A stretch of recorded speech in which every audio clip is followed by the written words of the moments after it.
Now today I'm going to cover a new topic and it is actually practical. There is a fragmentation of immunoglobulins. Normally different type के जो immunoglobulins होते हैं उसमें एक जो common structure होता है वो कुछ इस टाइप का होता है जिसमें लाइट चेन्स होती हैं. The inner part is containing light chain and the external part is containing heavy chain. The light chain is composed of variable region and constant region, as well as the heavy chain is also composed of variable region and constant region. Here the constant region varies in different immunoglobulins. Like in IgM and in IgE, there are 4 constant region: CH1, CH2, CH3 and CH4. But in rest of antibodies like IgG, IgA, IgD, they only contain 3 heavy regions: CH1, CH2 and CH3. So the upper one part above these disulfide bonds, this part is called as FAB portion, and the lower one part is called as FC portion. This is the fragment of crystallization, and this is the antibody fragment which can bind with the antigen. So the upper one part is called as FAB. It simultaneously bind with different type of antigens, and the lower one part is bind with different cell uh, with the help of some receptor that are present on the cell, and it is called as FC region. Now the antibody is performing different type of functions like antibody dependent cellular cytotoxicity, complement fixation. It has so many biological effects like opsonization. So to check these effects, we have to uh, digest this antibody, and we have to fragment it into different parts so that we can easily eliminate unwanted material, and we can purify the uh, FAB segment and FC segment so that we can analyze the binding affinity of these antibodies. This is our first objective, to identify different molecules that are present in the immunoglobulin. Our second objective is to identify the molecular weight of different heavy chain and light chains that are present in particular antibodies. And the third objective to fragment it is just to check which subclass is present, either IgG, IgA, IgM, like that. So to fulfill these 3 objectives, we have to go for the fragmentation of immunoglobulins. The fragmentation is done with the with the help of 2 enzymes. First is pepsin, and second is papain. The papain is generally using for the fragmentation of monovalent FAB fragment. So classically, the papain digests the monovalent FAB fragment, and bivalent, if it is there, it is digested by pepsin. So the monovalent FAB portion is to be find out from papain digestion, and bivalent FAB portion fragment is obtained from pepsin. But the FAB portion from papain from different IgGs is very common. To getting different fragment, it is very common from IgG and all the subclasses, because the papain is working easily, so that uh, the papain is more usable than the pepsin. because of the papain is digesting a large number of IgG molecules, so that we are using papain rather than pepsin. If there is digestion takes place of IgM, this fragment of FAB, we are called it as FAB2 mu, because it is a divalent, so it is a 2, and the mu is for IgM molecule. So whatever I am discussing here is the method which is using at large scale for the fragmentation of IgG antibodies, and this method whatever I am describing later, this is used for all subclasses. Second, third one, it is used for all the species like human, goat, sheep, horses, chicken, guinea pig and cow. So whatever I will describe the procedure in detail in the later part, it will cover 3 points. First, it covers all the classes of IgG fragmentation. Second, it covers all the animals, all the species, and third one, it is using in large scale condition. So this protocol is using in large scale condition. The papain is working in the presence of reducing agent cysteine. So whenever we are going to digest with the help of papain, we are using cysteine, okay, because cysteine is actually a reducing agent, and the papain works in different concentration, first different time of digestion, and in different optimal conditions. So optimal conditions means optimal temperature. So there is any kind of enzyme which can work in different three conditions. First, we have to manage pH. Second, we have to manage temperature, and third, we have to manage concentration of enzyme. So these three parameters are very important for the work of any enzyme. Here the papain is the enzyme, and it also works in different conditions, in a particular concentration, in a particular temperature, in a particular time, and in particular pH. So the pH is provided by cysteine. It is a reducing agent. So after completion of overall enzymatic reaction and overall digestion, we have to stop this reaction with the help of iodoacetamide. So with the help of iodoacetamide, we have to stop this reaction, and after terminating the digestion, so the termination of digestion is done by idioacetamide. This idioacetamide is responsible for terminating the digestion. So how it is possible to terminate the digestion with the help of iodoacetamide? Because iodoacetamide provide oxidizing atmosphere, oxidizing agent. It is oxidizing agent, so it will further stop this reducing environment that is provided by cysteine before. So the fragmentation then finally dialyzed and analyzed by the SDS page. So what is the method of dialysis? Dialysis is actually filtration technique. This is the simplest technique by which we can fragments, we can separate the particular amount of protein. It is called as dialysis. So fragments are dialyzed, and the dialysis is generally done in our protocol is by either slide A laser dialysis cassettes, okay, or either we can also perform with the help of homemade micro dialysis chamber. Commercially it is available in the form of cassette, that is called as slide A laser dialysis cassette.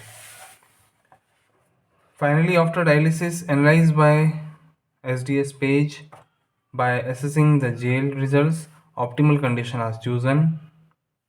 The condition are used in the large scale fragmentation, like here I am going to describe.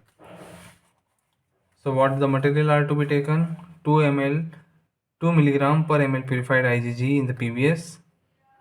Then papain 2x crystallized suspension. Then digestion buffer. Then 0.3 m iodoacetamide that is prepared fresh from crystalline material in PBS. Then PBS is required. So there are 1, 2, 3, 4, 5 things are required. Then after we have to require different equipment for the SDS page and dialysis of protein. So method क्या है इसकी? Pipette 100 microliter of 2 milligram per ml purified IgG in the PBS into each 24 numbered microcentrifuge tube. तो हम क्या करेंगे कि 8 8 3 8 24 मतलब 24 माइक्रोसेंट्रीफ्यूज tubes लेंगे और इन ट्यूब्स में हम 2 मिलीग्राम पर ml की कंसंट्रेशन का 100 माइक्रोलीटर प्यूरिफाइड आईजीजी डालेंगे. Then prepare 2 papain solution in 5 milligram digestion buffer. तो this is a separate buffer, digestion buffer. इसमें हम इस 5 ml में हम 2 पेपेन सॉल्यूशन लेंगे. पहला कंसंट्रेशन रहेगा 0.1 मिलीग्राम पर ml पेपेन एंड सेकेंड कंसंट्रेशन रहेगा 0.02 मिलीग्राम पर ml. ये से दो कंसंट्रेशन लेंगे. Because papain is a suspension mixed well without vortexing before pipetting. तो पेपेन बेसिकली एक सस्पेंशन होता है. Add 100 microlitre of 0.1 milligram papain to the 8 IgG. मतलब हमने आपको बताया 24 tubes we have to take. Out of them, 8 tubes contain 100 microliter of 2 mg per ml purified IgG and 0.1 milligram per ml papain. Then further next 8 tubes is containing 100 microliter of 2 mg per ml purified IgG and 0.02 milligram per ml papain.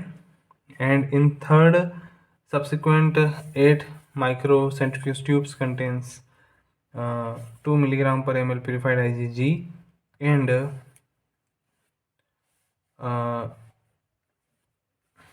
we have to take it as a control. So final ratio of enzyme antibody will be 1:20 in first 8 tubes, then 1:100 in second 8 tubes, and third one is actually a control tube without any enzyme. So we will not add papain in last 8 tubes.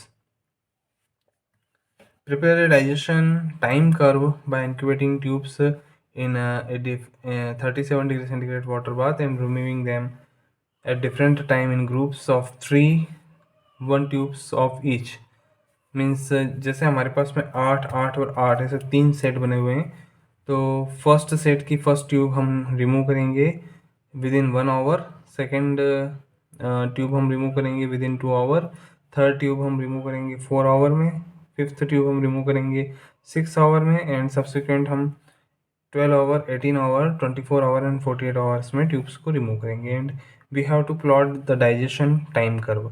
Then how much time it will take to digest a particular amount of antibodies. As each group of 3 tubes is removed from the water bath, terminate the reaction by adding 20x1 of 0.3 m iodoacetamide in PBS and then vortexing. अब यहाँ पर हम जो इसका concentration रहता है 0.03 m, वो actual में क्यों यूज़फुल है? क्योंकि वो पेपेन की एक्टिविटी को इनएक्टिवेट कर देता है. वो पेपेन को इनएक्टिवेट कर देता है, इसलिए यहाँ पर आयोडोएसिटामाइड का यूज़ किया जाता है. Dialyse the reaction mixture. Dialysis can be performed using a homemade, जैसे मैंने आपको बताया माइक्रो डायलाइजर चेम्बर होते हैं, या फिर कमर्शियली जो माइक्रो डायलिसिस कैसेट्स होती हैं उसमें हम डायलिसिस कर लेंगे. फाइनली एनालाइज करेंगे digestion product by loading an 80 microlitre aliquot of dialyzed mixture from the tube onto the 10% non reducing SDS poly. तो हमने पहले रिड्यूसिंग इन्वायरमेंट लिया, लेकिन जब हम डायलिसिस करने के बाद डाइजेशन प्रोडक्ट को चेक करेंगे तो हम जो भी एलिकोट हमारा रहता है, जैसे हमने 100 माइक्रोलीटर का एलिकोट बनाया था, उसके अंदर हमने पेपेन सॉल्यूशन डाला था इन 5 ml डाइजेशन बफर, और इसका भी हमने जो है लिया था अमाउंट 100 माइक्रोलीटर और उसको डाला था, तो लगभग 200 माइक्रोलीटर ये हो गया है हमारा। तो हम यहाँ सिर्फ 80 माइक्रोलीटर लेते हैं एलिकोट का, 200 माइक्रोलीटर में से एलिकोट लेते हैं फ्रॉम डायलाइज्ड मिक्सचर एंड इस tube onto a 10% non reducing. और हम यहाँ जो SDS polyacrylamide polyacrylamide gel electrophoresis run करते हैं, तो वो जो रहता है हमारा 10% नॉन रिड्यूसिंग रहता है। तो अब हमें जो SDS पेज का जेल रन होने के बाद जो मिलेगा वो क्या मिलेगा? बहुत सारी चीज़ें मिल सकती हैं। इसमें जो डिस्क्राइब मैं कर रहा हूँ वो ये है कि जो मेजर प्रोटीन ब्लेंड हमें FAB के मिलेंगे वो मिलेंगे 50 किलो डाल्टन पे, क्योंकि ओवरऑल जो FAB और FC पोर्शन बना होता है वो 150 किलो डाल्टन का होता है पूरा एंटीबॉडी, और फ्रेगमेंटेशन होने के बाद 50 किलो डाल्टन का हमको FAB मिल जाएगा। फिर जो FC पोर्शन होगा वो 27 किलो डाल्टन का मिल जाएगा। इसके अलावा कुछ अनइम्पॉर्टेंट प्रोडक्ट ऑफ डाइजेशन मिलते हैं जो कि 24 किलो डाल्टन के 15 किलो डाल्टन के होते हैं, स्मॉलर बैंड्स हमको मिलते हैं। तो अगर अनडाइजेस्टेड रहता है तो टोटल हमको जो एंटीबॉडी मिलता है वो 150 किलो डाल्टन का मिलता, लेकिन just after the digestion it will be converted into the 150 27 then 15 and 24 kilo dalton products, ये हमको प्रोडक्ट मिलेंगे। अगर हम एट 4 आवर इंटरवल पे देखें तो ये देखेंगे कि जो 4 आवर इंटरवल है इस पे हमें 120 किलो डाल्टन का जो बैंड है वो मिलता है, because of just a short incubation time the पेपेन is not digesting itself, not digesting the antibodies at the time at 4 hour interval, क्योंकि यहाँ पे सिस्टीन जो होता है वो पेपेन के साथ में रिएक्ट करने में भी टाइम लगाता है, क्योंकि हमने रिड्यूसिंग एजेंट प्रोवाइड किया है पेपेन को, तो यहाँ पर लगभग उसको 4 घंटे लगते हैं पेपेन के साथ में रिएक्ट करने में, इसलिए 120 किलो डाल्टन का हमको बैंड मिलता है। तो अल्टीमेटली जो कंप्लीट डाइजेशन है वो वेरी करता है अकॉर्डिंग टू डिफरेंट एंटीबॉडीज़, कि डिफरेंट टाइप के एंटीबॉडीज़ कैसे कैसे हैं उसके अकॉर्डिंग ये जो डाइजेशन है वेरी करता है। अब हम सेकेंड एंजाइम पर आते हैं जो कि पेप्सिन है। पेप्सिन बायोवेलेंट आयंस बनाता है, बायोवेलेंट FAB पोर्शन बनाता है, FAB2 इसको हम कहते हैं, और IgG पर अगर ये वर्क करे तो। दूसरा ये कि ये बहुत ही लोअर pH पर काम करता है जो कि 2 है, लेकिन इस pH पर हमारी जो एंटीबॉडीज़ होती है वो डिस्ट्रॉय हो जाती हैं, इसलिए लगभग 4 pH रिकमेंड किया गया है। इसमें इतना इसका जो कंसंट्रेशन रहता है वो भी लिमिटेड रखा जाता है, 1:20, यानी कि 2 मिलीग्राम पर ml तो हमारा एंटीबॉडी रहता है, लेकिन 0.1 मिलीग्राम जो रहता है 0.1 मिलीग्राम पर ml जो हमारा रहता है वो पेप्सिन रहता है।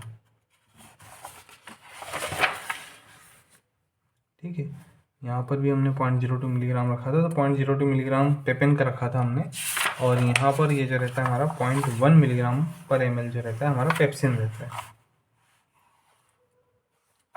और इसमें नेक्स्ट ये है कि the FAB2 fragments can not be obtain from IgG2B, ये याद रखना है, क्योंकि मतलब ये एक ऑब्जेक्टिव भी बन सकता है कि जो FAB2 फ्रेगमेंट है वो IgG2B से ऑब्टेन नहीं किया जा सकता है। Treatment of IgG2B with pepsin will result in fragmentation of about the correct molecular weight 120 kilodalton, but this will be FABC fragment। तो हमें वैसे मिलना क्या चाहिए, लगभग 120 किलो डाल्टन का मिलना चाहिए, लेकिन मिलता नहीं है, मिलता हमें FABC मिलता है। हमें क्या मिलता है, वो हमें मिलता है FABC मिलता है, जिसमें FAB तो होता ही है और FC पोर्शन का भी कुछ पार्ट मिलता है।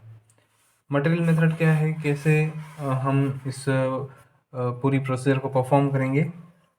मटेरियल होता है 3 मिलीग्राम पर ml purified IgG acetate buffer, जिसका pH 4 होता है या फिर 4.5 तक होता है। तो आप ये देखें कि हमने पहले 2 मिलीग्राम पर ml लिया था प्योरीफाइड IgG, यहाँ पर हमें ज़्यादा, क्योंकि इसमें ऐसा क्यों कर रहे हैं, क्योंकि जो IgG होता है वो लोअर pH पर डैमेज होता है।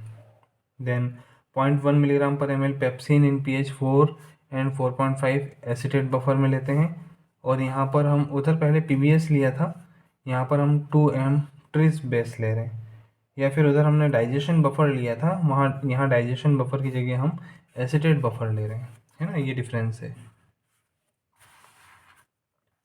Then additional reagents and equipments for SDS PAGE and protein dialysis, ये भी हम लेंगे। अब चूंकि इसमें होता क्या है, इसमें होता ये है कि हमें ये पता है कि पेप्सिन को हमें लगभग 4 के pH पर वर्क करता है, वैसे तो 2 के pH पर वर्क करता है, पर हम 4 के नीचे जाएंगे तो हमारा एंटीबॉडी डैमेज हो जाएगा, इसलिए हम 4 और 4.5 का pH मेंटेन करके हम इस एक्सपेरिमेंट को करेंगे।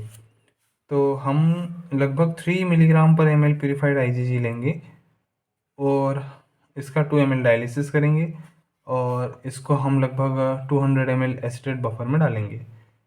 तो पहला स्लॉट होता है जिसमें 4 का pH होगा, दूसरा स्लॉट एसिटेट बफर का होगा जिसमें 4.5 का pH होगा, और दोनों में ही हमारा 2 ml हम 3 मिलीग्राम पर ml प्योरीफाइड IgG डाल देंगे।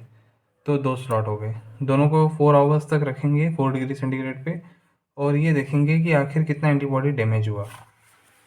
इसके लिए हम इसको जो स्पेक्ट्रोमेट्री है उसकी मेथड से एनालाइज करेंगे, जिसका 280 जनरली होता है प्रोटीन का, है ना, ये याद रखना।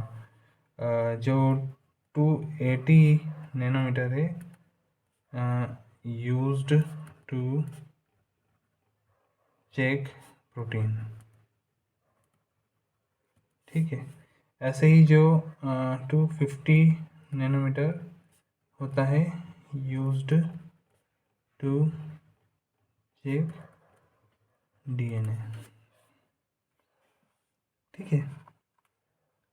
तो 280 नैनोमीटर पे हम रीडिंग ले लेंगे, और इससे समझ में आ जाएगा कि इस बफर में हमारा कितना मिलीग्राम एंटीबॉडी रहा। फाइनली हम डायलिसिस करेंगे इसका, और कंसंट्रेशन एडजस्ट करेंगे 2 मिलीग्राम पर ml के हिसाब से। अब हम क्या करेंगे, ध्यान रखना, लगभग हमें माइक्रो सेंट्रीफ्यूज ट्यूब लेनी है 32, जिसमें जो 16 ट्यूब्स रहेंगी उसमें हमारा एंजाइम होगा, और एंजाइम के साथ में हमारा अलग अलग कंसंट्रेशन, जैसे कि 2 मिलीग्राम पर ml का कंसंट्रेशन का हमारा एंटीबॉडी होगा, और एक में 4 के pH का एसिटेट बफर होगा, है ना। इस टाइप से हम 16, यानी कि जो 8 होंगे स्टार्टिंग के 8 8 8 और 8 जो हम बनाएंगे उसमें हम डालेंगे सबसे पहले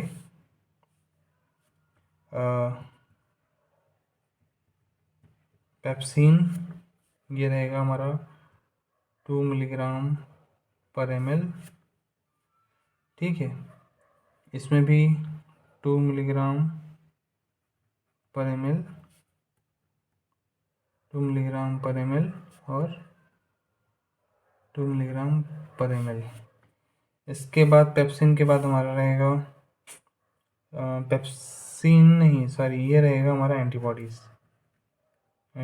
फिर हमारा जो पेप्सिन है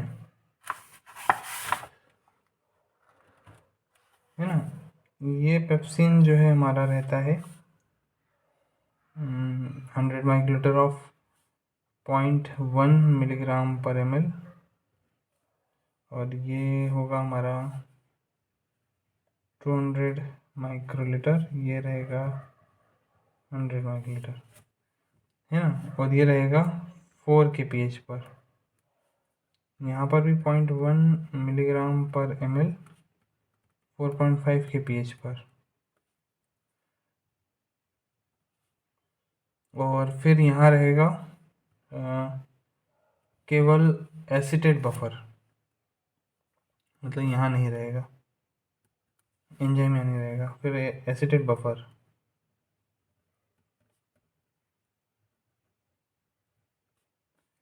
है ना, एसीटेट बफर इसमें भी डालेंगे हम, तो इसमें तो पहले ही होगा, और इसमें सिर्फ एसीटेट बफर रहेगा, और इसमें भी सिर्फ एसीटेट बफर रहेगा।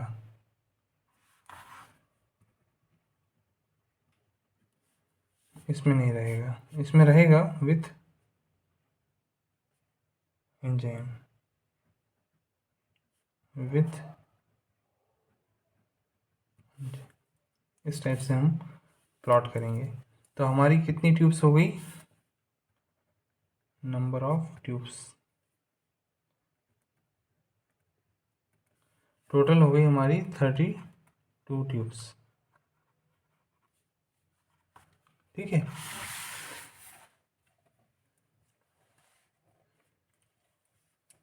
तो इस टाइप से जो हमारा एंटीबॉडी एंटीजन रेशियो है वो 1:20 एडजस्ट हो जाएगा। अब इसको इंक्यूबेट करेंगे 37 डिग्री सेंटीग्रेड पर वाटर बाथ में, और in different time interval 1 hour, 2 hour, 4 hour, 6 hour, 12 hour, 24 hour, 48 hours में हम इसको रिमूव करेंगे। As each tube is removed, stop the reaction by adding 40 microlitre two M tris base. उधर हम क्या यूज़ कर रहे थे, आइडो एसिटामाइड, और यहाँ हम क्या यूज़ कर रहे हैं, ट्रीज बेस। तो यहाँ पर हम लिख देते हैं टू स्टॉप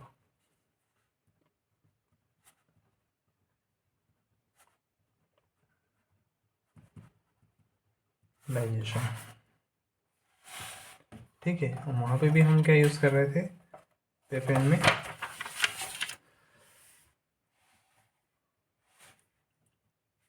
टू स्टॉप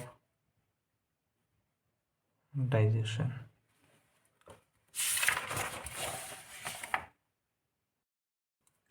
तो फाइनली ये जो हमारा रिएक्शन हुआ है इसको स्टॉप करने के लिए हम ट्रीज बेस यूज़ करेंगे। Then this aliquots is to be transferred on the dialysis chamber, then we have to dialyse it with the using PBS 1 liter PBS for 4 hour at 4 degree centigrade. जो भी हमारा एलिकोट निकलेगा उसमें से हम 80 microlitre एलिकोट लेंगे और उसका हम 10% non reducing SDS page run करेंगे। तो which one is the product is formed, it is having molecular weight of 110 kilo Dalton. तो ये जनरली बाइवेलेंट मॉलिक्यूल का होता है। इसके अलावा जो भी हमें 50 किलो डाल्टन तक के लोअर मॉलिक्यूलर वेट प्रोटीन्स मिलते हैं वो सभी जो है अदर फ्रेगमेंट्स होते हैं, जो कि डायरेक्टली पेप्सिन से डाइजेस्ट हुए होते हैं। इसके बाद जो भी हमें जेल रिजल्ट मिलेगा उसको हम रीड आउट करेंगे कि हमें कितने मॉलिक्यूलर वेट का बैंड मिला है। Now comes to the final conclusion. Antibody fragmentation इसलिए ज़रूरी होता है क्योंकि जो FAB पोर्शन है वो हमें डायरेक्टली अवेलेबल हो जाता है और हम ये स्टडी कर पाते हैं कि आखिर ये कितना किसी भी एंटीजन से बाइंड करता है। लेकिन साथ में FC पोर्शन भी हमें मिलता है। अगर हम इसको सेपरेट नहीं करते हैं तो ये हमारे जितने भी रिसर्च वर्क है उसको हैम्पर करता है, क्योंकि जो FC पोर्शन होता है, फॉर एग्ज़ाम्पल लिम्फोसाइट रिस्पॉन्स है, उसको अगर हमें चेक करना है उसमें FC पोर्शन है, उसके आर्टिफैक्ट हैं, तो वो लिम्फोसाइट में साइटोलिसिस कर देगा।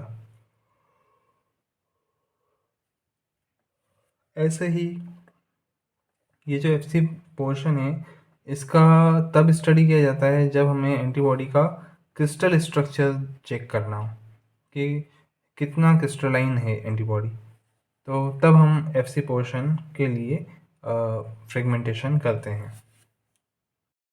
इसके अलावा ये भी देखा गया है कि अगर FC पोर्शन के आर्टिफैक्ट मिल रहे हैं तो वो बहुत ज़्यादा इम्यूनोजेनिक हो जाते हैं इन विवो कंडीशन में। FC पोर्शन IgG2A, IgG3 इसके अगर बनते हैं तो it will also evoke ADCC antibody dependent cell mediated cytotoxicity in vivo and in vitro दोनों कंडीशन में। तो अल्टीमेटली हमें सिर्फ FAB चाहिए होता है, इसलिए हम FC पोर्शन को हटाने की कोशिश करते हैं। अदरवाइज FC पोर्शन के बहुत ज़्यादा ड्रॉबैक्स हैं, तो इसलिए हमें फ्रेगमेंटेशन करना होता है, क्योंकि FC पोर्शन अगर रहा या उसके आर्टिफैक्ट रहे तो ये बहुत सारे हमारे अलग अलग रिएक्शंस को अफेक्ट करता है। दूसरा ये है कि फ्रेगमेंटेशन जो है बहुत सारे एक्सपेरिमेंट में हमें FAB पोर्शन का यूज़ होता है। तो ये देखा गया है कि जब पेपेन से हम डाइजेशन करते हैं तो जो डाइजेशन की सेंसिटिविटी का ऑर्डर है वो IgG2B सबसे ज़्यादा देता है, फिर IgG3, फिर IgG2A, फिर IgG1। सबसे पहले फ्रेगमेंटेशन होता है IgG2B का।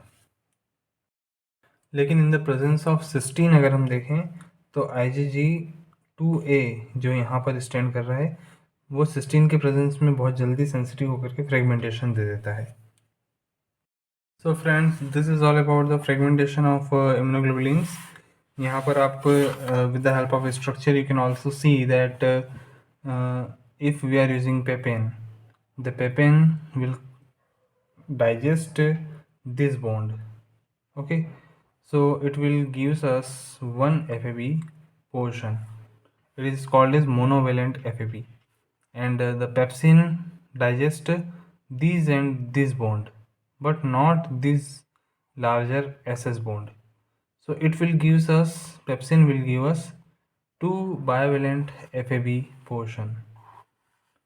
Okay, so I think this practical will be helpful for you for your study purpose.